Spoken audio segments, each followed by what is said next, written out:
laki. Ya, selamat pagi adik-adik semuanya.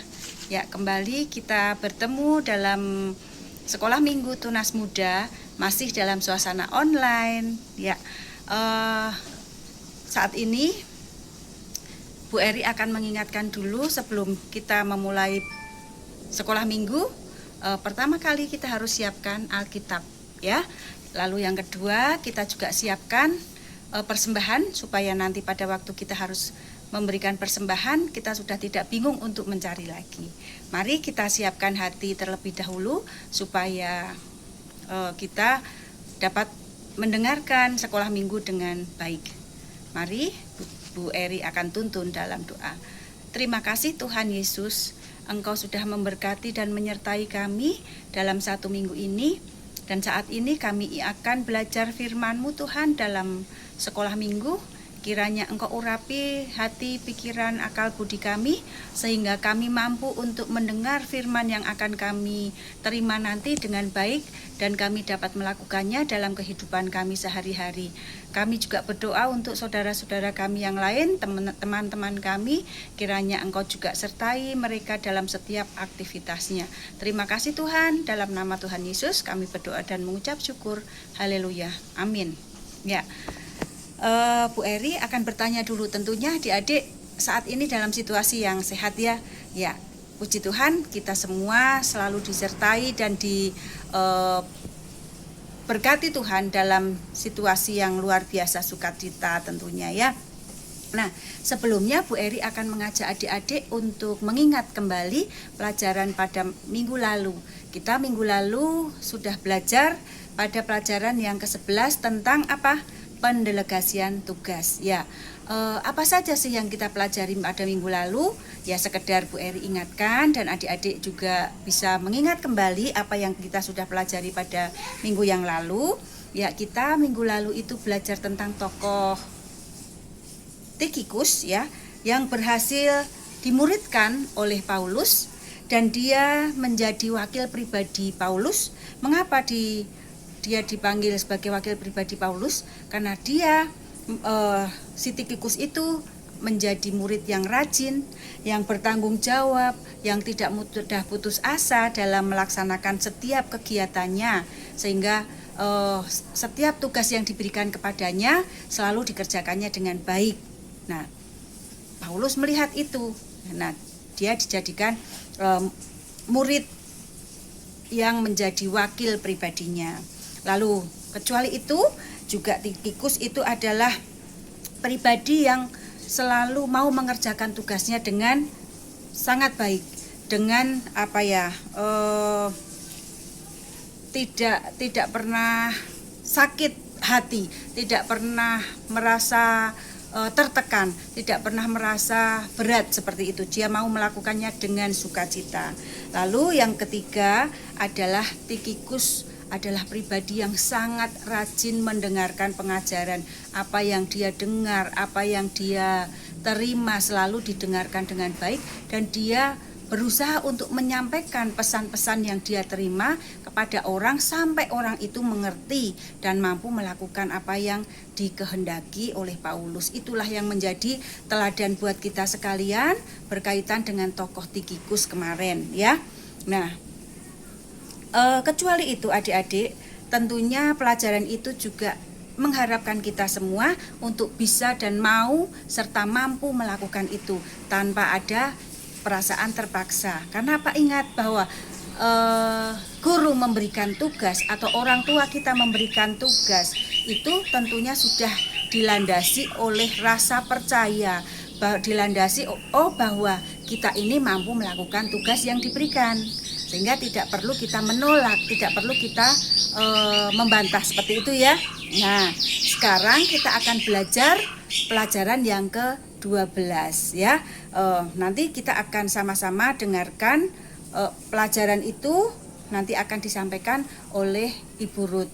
Nah, sebelumnya mari kita dengarkan dan kita akan pujikan satu pujian yang akan kita nyanyikan bersama-sama. Oke? Mari.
Halo anak-anak, pagi ini kita akan belajar pada pelajaran yang ke-12 tentang pemuritan memerlukan arahan, tugas yang jelas.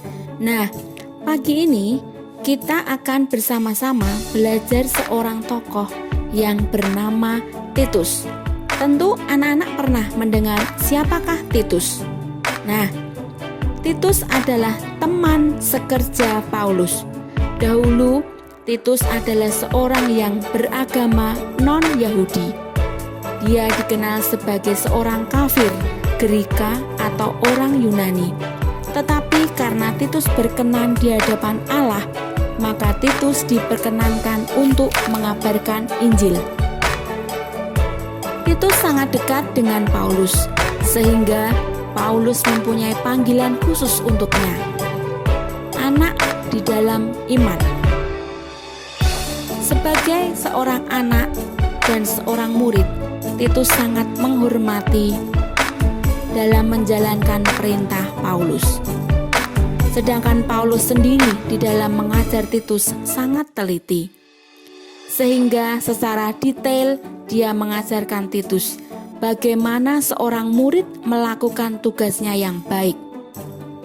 Kemudian Paulus mengajak Titus pergi ke kota Kreta dan meninggalkan Titus untuk belajar dan memperkokoh pekerjaannya di sana. Nah, anak-anak, mari kita buka Titus 1 ayat 5 sampai 10. Anak-anak bisa membacanya di dalam Titus 1 ayat 5 sampai 10. Masyarakat Kreta dikenal sebagai masyarakat yang banyak pendusta dan sulit dikendalikan. Banyak kejahatan yang mereka lakukan. Sebagai arahan Paulus kepada Titus, Paulus memberikan pengajaran yang baik kepada muridnya. Antara lain, yang pertama, cara hidup orang Kristiani haruslah baik. Kemudian yang kedua, mempunyai pengetahuan yang baik dan bijaksana. Dan yang ketiga, menguasai diri dan menjaga sikap. Karena arahan Paulus sangat baik, tentunya Titus melakukannya. Sehingga Titus menerapkannya di dalam mengabarkan Injil di dalam masyarakat Kreta. Titus berhasil membuat ajaran yang sehat kepada para penatua-penatua di sana atau orang laki-laki yang sudah tua di sana untuk hidup sederhana, hormat dan bijaksana. Sehingga mereka dapat mengajar dalam keluarga ataupun di masyarakat. Titus juga memberikan ajaran sehat kepada perempuan-perempuan tua dan muda untuk bisa menjadi perempuan yang baik dan dapat taat kepada suaminya, mengasihi dan melakukan hal-hal yang baik.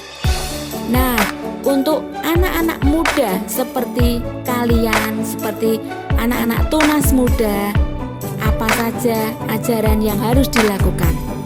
Ingat anak-anak, yang pertama, apa yang harus kita lakukan sebagai anak-anak muda? Yang pertama, mematuhi perintah guru.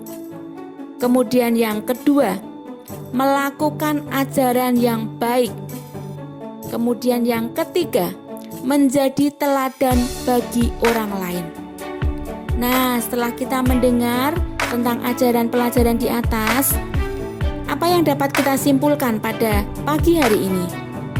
Kesimpulan dari pelajaran di atas adalah kita sebagai anak muda dan juga sebagai murid Tuhan haruslah mendengarkan apa yang diajarkan guru serta melakukannya, sehingga kita bisa bertumbuh dan menjadi pribadi yang lebih baik. Untuk tugas pada minggu hari ini, anak-anak dapat menulis komitmen kalian di dalam secari kertas dan nanti bisa difotokan kemudian dikirim ke Bu Eri ataupun Ibu Ruth. menulis komitmen kalian di dalam setiap pengajaran dan pemberian tugas yang diberikan guru. Kalian bersedia anak-anak? Nah, kita akhiri sekolah minggu Tunas Muda pada pagi hari ini. Jangan lupa jaga kesehatan, tetap belajar di rumah. Kalau tidak perlu, anak-anak jangan keluar bermain di luar. Nah, selamat hari Minggu anak-anak. Tuhan Yesus memberkati. Amin.